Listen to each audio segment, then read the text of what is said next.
Okay, so good afternoon, everybody. Thank you for joining us during this webinar. So welcome to Market Insights webinar series. It's a series that we've created from our department, the Market Insights, to bring you the information from studies, reports, events we attend. And today we're going to focus on the cut flower business in Kenya, particularly roses and summer flowers. So before we start, while everyone is still arriving, we're just gonna go through some good practices. So your microphone is muted since we are in a webinar format, but feel free to introduce yourself in the chat, please, because like that, it's better to understand who we are talking to. So thank you for doing that. Don't hesitate to write your questions along the way in the chat or in the Q&A box, and my colleagues will try to answer to you by text, or we will address the questions during the Q&A session at the end of the webinar. Of course, the session is recorded and it will be shared after the webinar with the presentation slides. So this webinar is in English, but if you're speaking French, you can contact us directly and we can maybe try to send you the slides translated in French, but there is no live translation. Donc, si vous parlez français, ce webinaire est 100% en anglais, mais si vous le souhaitez, vous pouvez nous contacter et on vous enverra la présentation en français si vous le souhaitez. So if you want to also give us some feedback in the chat, it's always great because, of course, we're doing this to inform you. So if it's not relevant for you or if it doesn't meet your expectations, it's very important for us to know. Right, so a quick look at the agenda for today. We're going to introduce you to COLEAD and the Market Insights department in case you don't know about us. We will then go into what we're going to present today, which is the flower sector study. And we'll dive into the topic with the market trends in flower, in the Kenyan flower industry. We'll look also at developments in the regulatory standards and logistics, and we'll end up with market strategies and opportunities. And then we will finish this webinar with a Q&A session if we have some time left. So I will present to you, introduce you to COLEAD, and then my colleague Griffin will tell you more about the flower sector study in a couple of minutes. So welcome to those again who are joining us now. Yeah, good afternoon. Let's go. So who is COLEAD? So if you don't know, COLEAD means Committee Linking Entrepreneurship, Agriculture and Development. We are a private non-profit association of more than 500 members. We've existed for more than 50 years, and we were previously known as COLEAD, so maybe you know us from that name. Our mission is to facilitate and implement actions allowing to increase the contribution of the agricultural sector to the achievement of the Sustainable Development Goals. Our vision, growing people, focuses on developing individuals, because individuals are the key to agricultural progress. We are building capacities. We also support businesses to sustainably access markets. We define ourselves as both a network and a toolbox. So we indeed have a very strong network that we have, enriched over the years and built over the years, made of businesses, service providers, training centers, research institutes, public services, competent authorities, all committed to inclusive and sustainable agriculture. More on the toolbox aspects in just the next slide. So COLEAD operates in more than 50 countries in Sub-Saharan Africa, the Caribbean, and the Pacific, mainly in the fresh fruit and vegetable sector, but not only, because recently we have expanded our activities to new countries and to the whole of the agri-food sector. So we've increased the number of target countries to more than 140. So for more information, of course, you can go look at our website because everything is well explained there. Like I mentioned, so COLEAD is also a toolbox. Why a toolbox? Because we have many resources, many tools at your disposal to support your business. So we've built this resource center on 25 years of experience.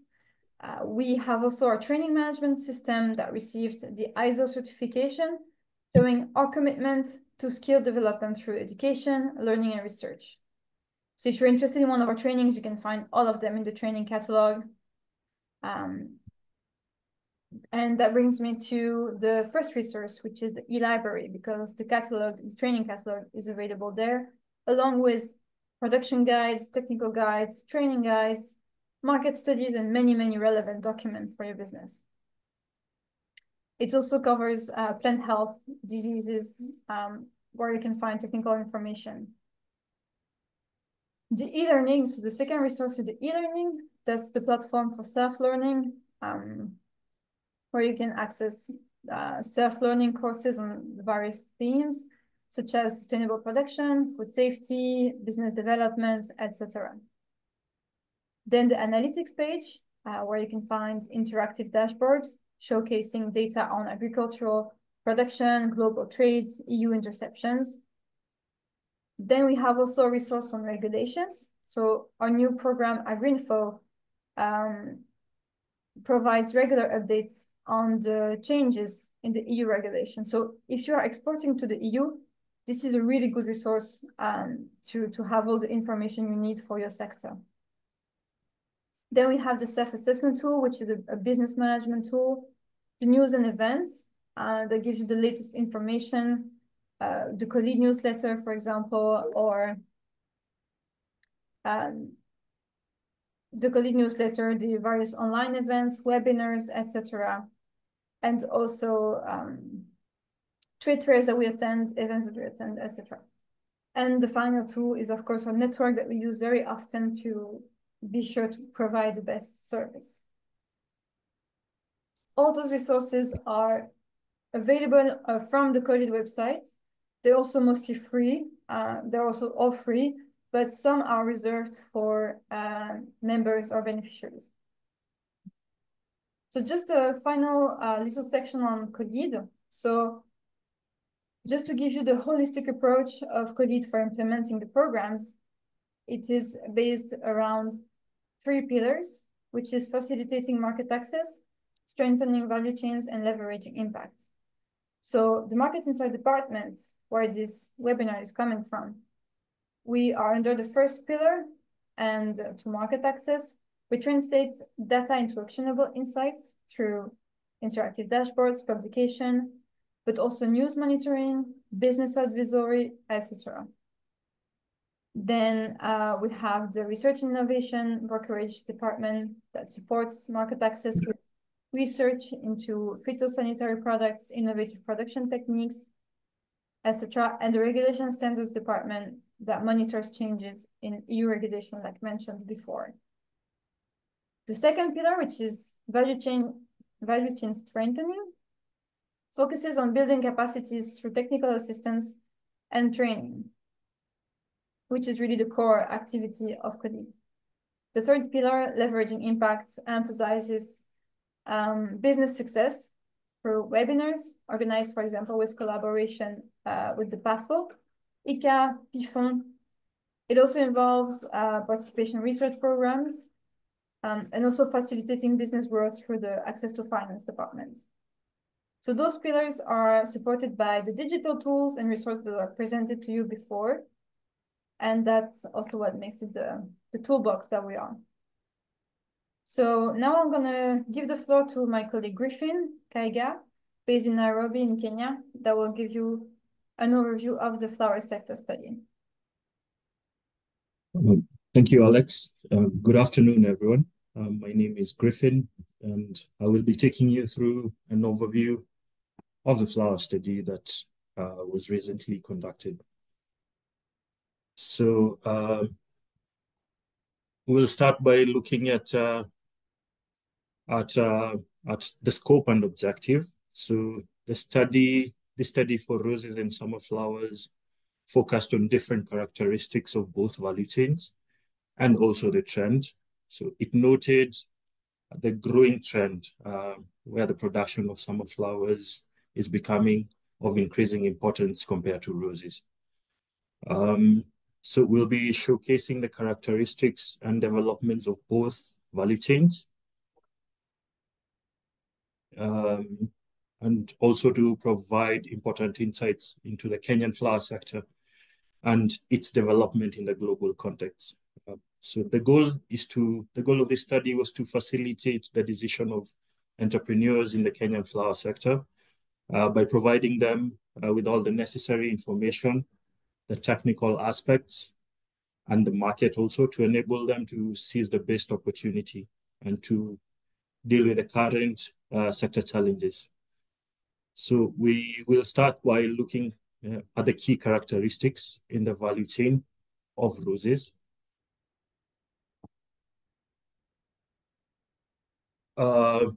So the entire floriculture sector is predominantly export driven. We are talking of more than 95%. Cut flowers account for 18% of Kenya's total export, making it the second export in value after tea. So it's quite big. In the flower export, fresh cut roses are the main product, with an estimated value of around 40 billion Kenya shillings. So we are talking based on 2022 data, which is around 66% of the flower export. So back in the 1990s, rose production shifted from what we knew as open field farming to large-scale greenhouses at higher altitudes. So this fostered innovations, improving cultivation methods, technologies, logistics, and so on. So about 10 years ago, many farms expanded to sizes between 10 to 20 hectares to meet the growing demand and to reduce supply chain costs through more direct link to buyers. So as of today, competition is intense with larger growers dominating the market. So starting a new rose farm now requires substantial investments in specialized infrastructure like greenhouses and irrigation, which raises the cost of entry. Farms under 5 hectares are generally unviable because of the advantages of scale, which makes it a challenge for new growers to compete in this high-cost competitive landscape.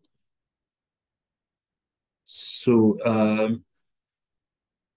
another thing, the rose sector starts with the rose breeders, and given the innovative nature of the rose sector, the rose breeders play an important role in the value chain.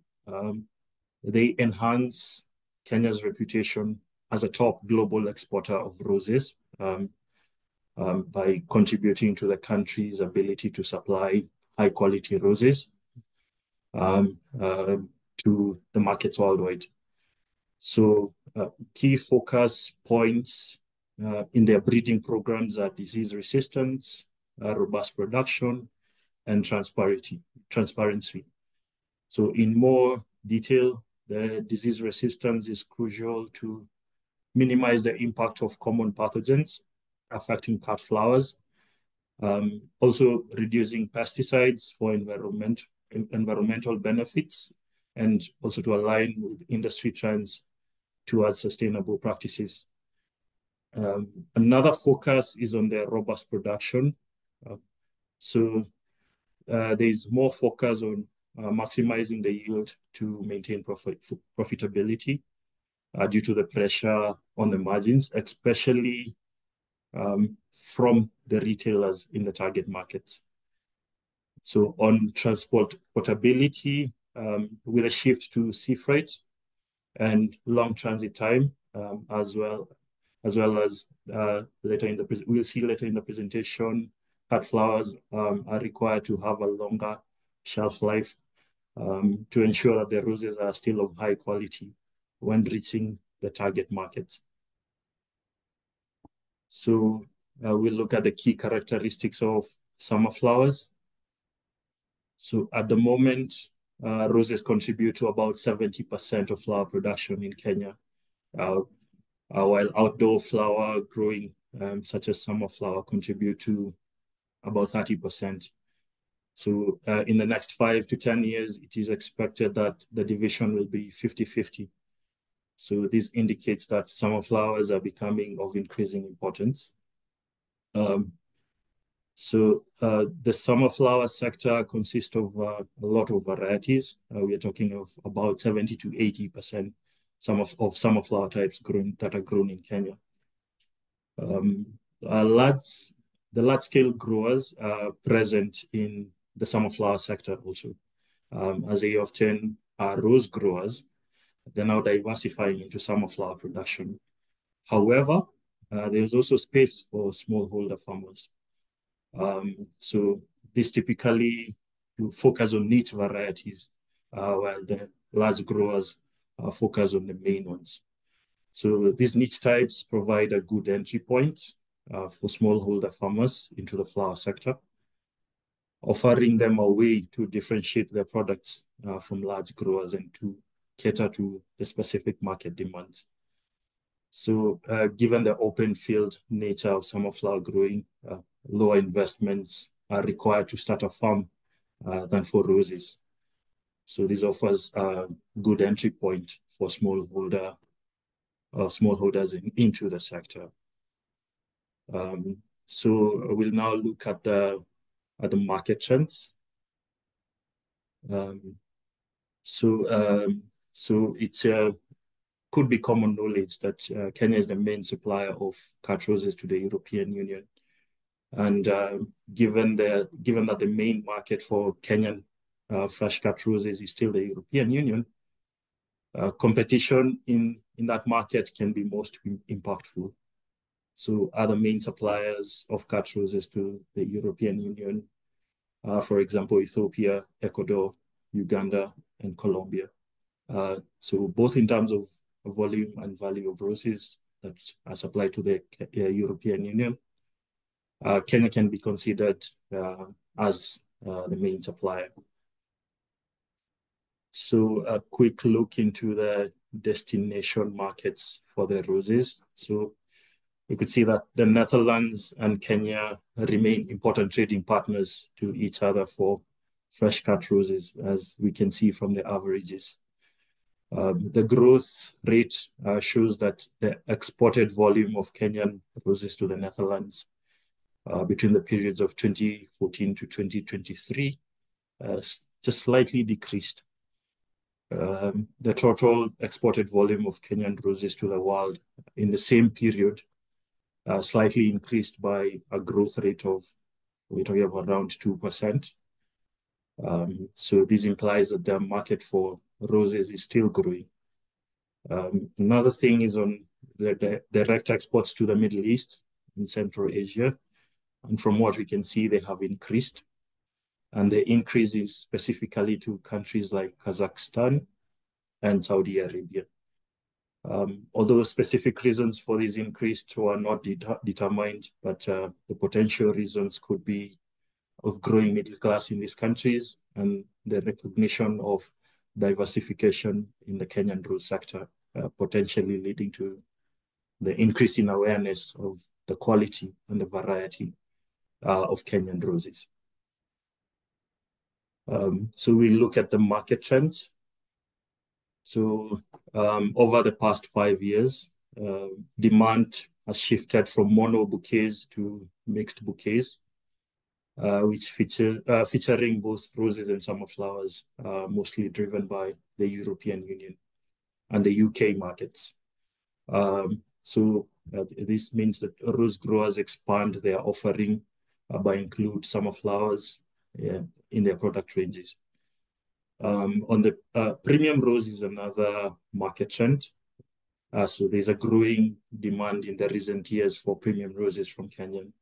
which is known for its larger head sizes.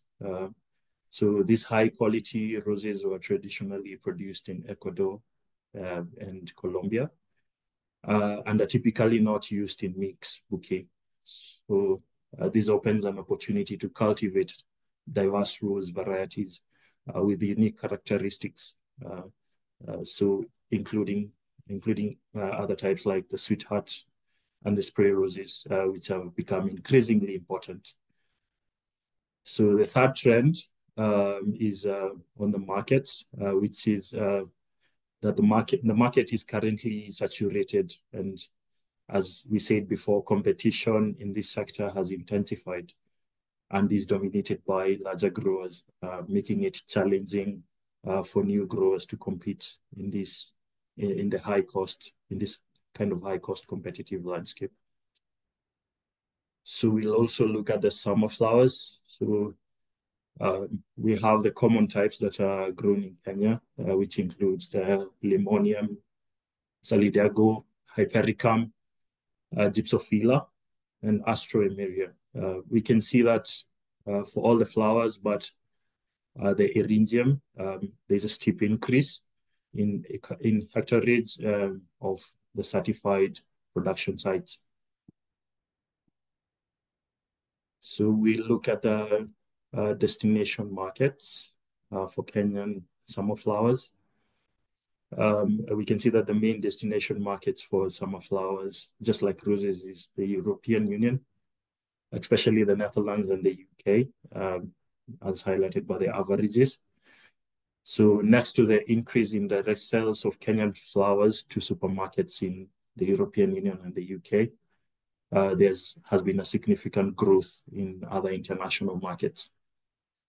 So there are also emerging markets in the Middle East and Central Asia, which are becoming increasingly important destination for Kenyan cut roses, as we can see from the growth rate.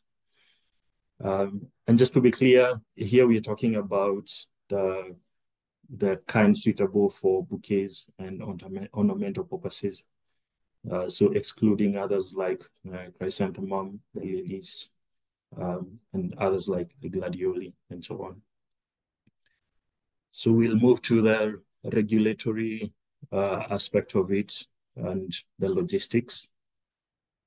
So we'll focus on the regulatory regulations and standards, where as we may know, Kenyan growers are among the most certified and audited globally, adhering to numerous international standards.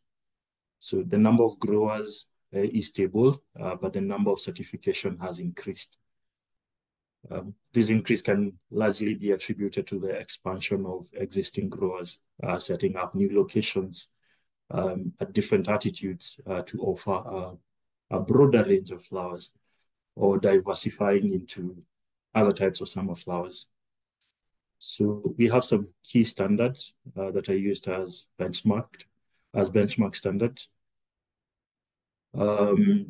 So the first one is on the Flower Sustainability Initiative basket.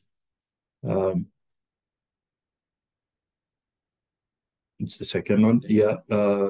So it includes 16 benchmarked standards for good practices, good agricultural practices, environmental sustainability, and others like social responsibility.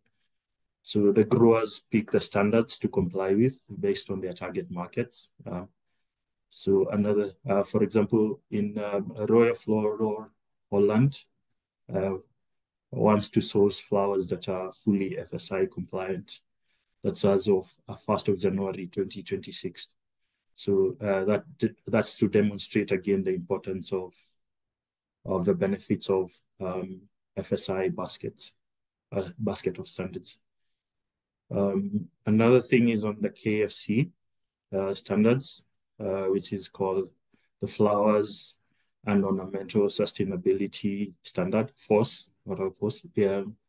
So it's the most commonly used by Kenyan growers and includes all the three pillars of sustainability, and is also perceived as the most complete standard. So about 70% of KFC members are certified against it. After the FOSS, there's a global gap, which is another key standard that is preferred for smallholder growers, and it's the minimum requirement for larger buyers. Okay, we'll move to the, yes, we'll move to the other section on tax. So we all know that the floriculture sector faces complex tax environment. So we have some form of decentralized taxation, which leads to double taxation at both the national and county levels. So this deters local and foreign investors. Also, VAT refunds are perceived to be a bit slow. So on average, the waiting time is between 16 to 20 months. And we know we have a total of 51 different taxes and levies. Another aspect of it is on the sanitary and phytosanitary regulations for roses, which is currently a challenge to meet the requirement for SPSS measures.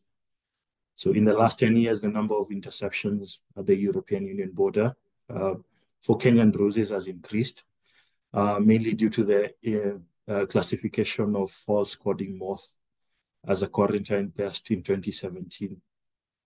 This has caused 95% of rose interceptions this year so far. Another thing is on the EU regulations on false codling moth, which enforces a strict sampling of 25% for fresh cut roses from Kenya. So the EU has found continued non-compliance of cut roses due to the presence of false coding moth, and is therefore going to enforce special requirements applying to cut roses from Kenya. So this rule is expected to take effect on the 26th of April next year. Another thing is on the SPS for summer flower sector. So the challenges regarding the SPS requirements also apply to the summer flower sector, which is also facing tightening plant health regulations. So the interception of summer flowers in the last 10 years include leaf miners, white flies, false codling moth, fall Egyptian cotton leafworm, among others. So we'll have a quick look at the trends that are shifting the focus on standards. And one of them is on the social welfare. So there's a growing market demand for good labor practices and social welfare, which are increasingly being integrated into the industry, and is also one of the 3 pillars of FSI basket, as said before. Another thing is on the sustainability requirements, another trend, rather. So international markets also demand more and more transparency and environmental responsibilities, such as sustainable water use and good waste management. The EU Green Deal mandates the carbon footprint labeling. So this is pushing growers to embed sustainability into their cooperation. So the horti-footprint calculator helps to assess the environmental footprint. So, and the tool is designed to help horticultural producers, including rose growers. On the data insights, so there's also a growing trend in certification towards leveraging data and insights. So, for example, performing tracking, trend analysis, targeted improvement areas, integration with daily operations, among other things. Now that we have covered regulations and standards, we are going to look at the logistical developments and what is changing on that front. There's the cold chain, which is vital for cut flowers as their quality deteriorates rapidly after harvest. So immediate cooling is to between 1 to 3 degrees Celsius for roses, slows down the degradation and reduces the risk for fungal infections. So also proper temperature and humidity controls are essential for throughout the storage and processing to prevent decay. On the sea freight, since the Kenyan horticultural sector relies heavily on the Kenyan flower sector relies heavily on the air freight for quick delivery, especially during peak seasons. However, rising costs and environmental concerns are leading to the shift towards the sea freight. Um, so, so ambitious targets have been set by the Kenya Flower Council to have 50% of the industry cut flowers exported by sea as of 2030. So although these are just ambitious targets, research by Rabobank estimates that the share of cut roses shipped by sea to the European Union will increase from the current 5% to about 19% by 2030. So this would mean like 30 to 35, 40-foot reefer containers that are filled with flowers from Kenya each week. So we look at see some advantages and disadvantages of sea freight. So one major advantage is that one major advantage it reduces the transportation cost by around 50% as compared to air freight. It also has a greater cargo capacity for high volumes. Sea freight is perceived to be more environmentally friendly as compared to air freight. However, all these advantages, there are some disadvantages. Larger growers can, and one of them is that larger growers can easily fill up a sea container, but this is almost impossible for smallholder farmers. So therefore, there is need for consolidated shipment for smaller growers, and this increases the complexity of quality control. Another disadvantage is the longer transit time by sea, which takes between 28 to 35 days to reach Europe. This can be a challenge, especially during peak seasons like Mother's Day and Valentine's, and it increases the risk of quality degradation. And also another disadvantage is on the recent disruption in the Red Sea and the Suez Canal, which have highlighted the fragility of sea transportation routes. So therefore, there is need for a hybrid approach, given the benefits and the challenges. We now look at the market strategies and the opportunity. So one market strategy, the first one is on the focus of quality and SPS control. So as the Kenyan rose sector is under scrutiny due to tight global standards for pest control and product quality, and rigorous compliance with certification is essential to avoid shipment rejections and not to damage the Kenyan rose reputation. Another thing is on the unified strategy.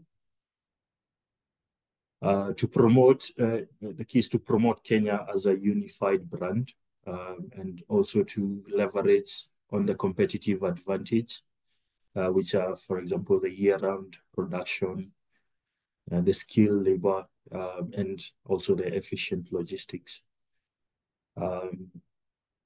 And another thing, so there's another thing is on the need for public-private coordination, um, since these efforts are essential.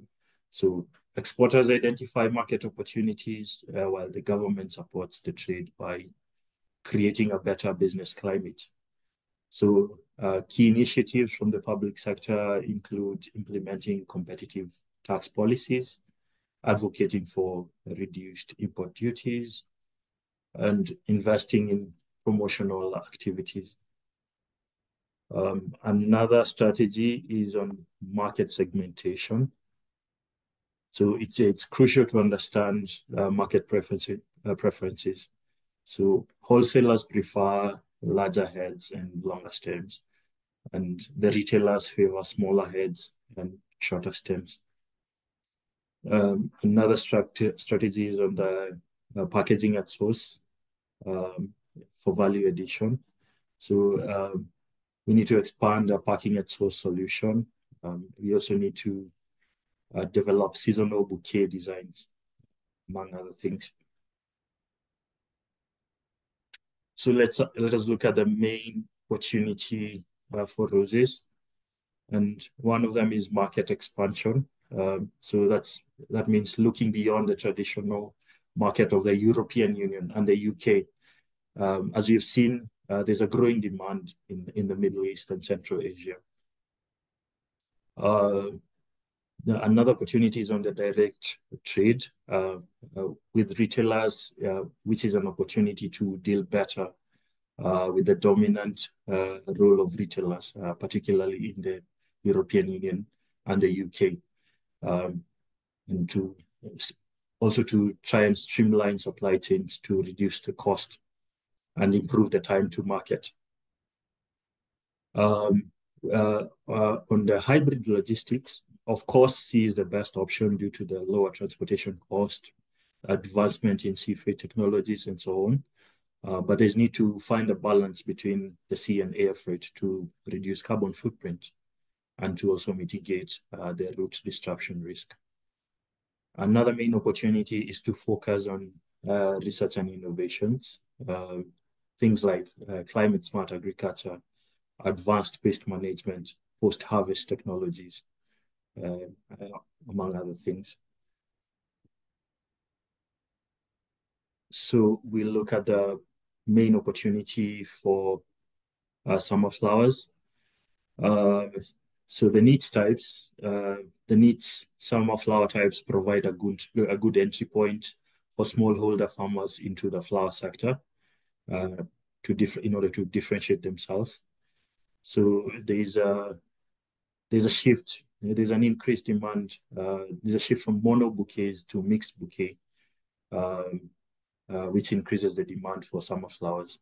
So larger growers typically include about 25% of summer flowers from smallholder farmers. Another thing is on the collaboration of smallholders grower to join digital trading platform to help strengthen their market position and to enable smallholders to export directly rather than solely relying on larger growers, especially in the Middle East and Asia markets. So on compliance with good agricultural practices, the social and the environmental standards provide access to international markets. The Global GAP certification is often required as the minimum certification by bigger growers.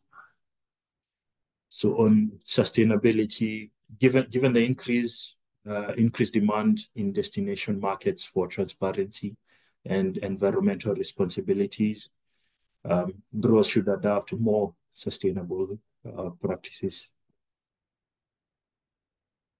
So we'll have a look at the several ingredients of success for summer flowers. One key ingredient is the market knowledge. So you're supposed to understand the market preference, track demand and supply dynamics for each flower type, monitor seasonal trends to help you plan strategically, Another ingredient is on technical expertise. So growing sunflower also requires specialized technical expertise, as each crop has a unique need and cultivation technique. So experience gained through trials is invaluable, as it allows growers to understand um, the crop better firsthand. Ingredient number 3 is on the focus on niche varieties, because the market for mass types is saturated and dominated by large-scale growers. Ingredient number 4 is the infrastructure available. So establishing sunflower farms require the right infrastructure, starting with a reliable supply of water and adequate power. So ensure water availability and the necessary infrastructure to support irrigation system and other farm operation. Start small and grow gradually. Ingredient number 5 is to recognize the need for certifications. So meet good agricultural uh, um, sorry.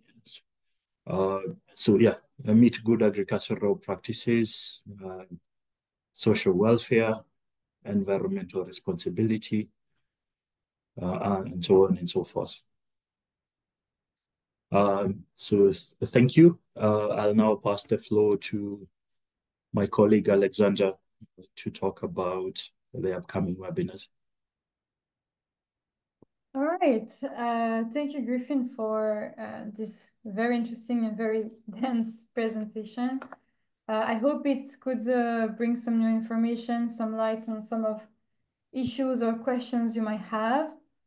So also thank you to Wester, our colleague Wester, and to Carol Jaspers, that is the expert that worked on the study. So both are also helping replying onto some of the comments in the chat, so that's very appreciated. From one of the questions that came back a few times during in the registration form, there was some question on the false coding moss and how COLEAD could help support on that. How is the new regulation, what's going to be the impact and stuff for flower growers. So I added this section here on the slides because we have actually a webinar organized by our department, Research and Innovation Brokerage, on how to manage false coding moths for export to the EU. So it will be give an update on the EU regulations, the impacted sector, COLEAD, what are the COLEAD resources to support that, and also with a testimony of a flower company that has been supported by COLEAD on the false coding moth issue. So if you want more information on that topic, and if you're interested, I really invite you to register to this webinar. So it's on the 14th of November for the English speakers. My colleague Tiago is now going to put the links in the chat, so you can register now, or you already did actually. So I invite you to register if you are concerned about this regulation.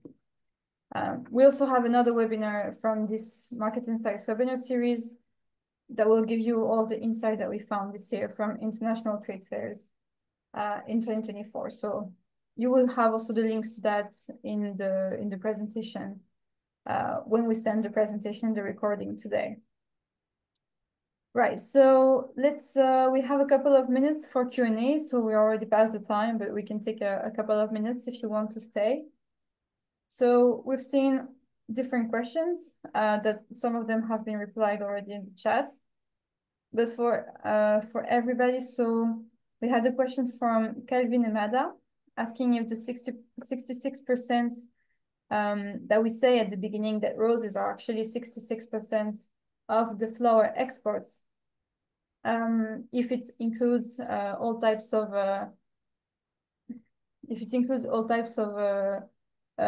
roses. Yes, it does include all types of roses, and if it is a growing share of the markets. So no, that's the observation we make, is that actually the summer flower are taking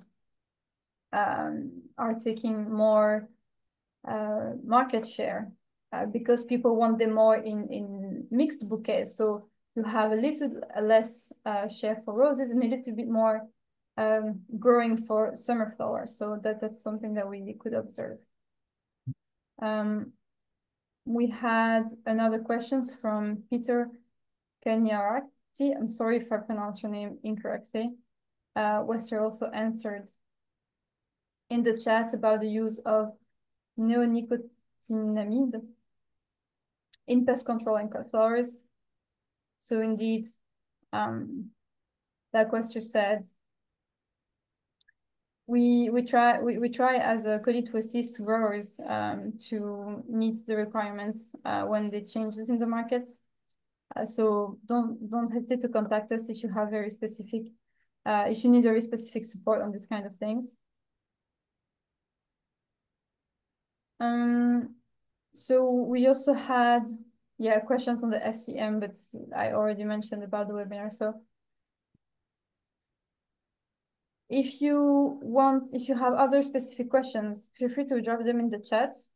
Everything very technical, we will anyway, we're going to get all of the questions you ask, put them all in a document, and we will share it with you also when we share the presentation and the recording, so you have answers to all of those questions. So I'm not going to take more of your time. Thank you very much for joining us today. I really hope it was helpful. When the study is available, you will all receive it also. So you can see it more in details from your side when that is published. Thank you for joining, and I wish you a very good day.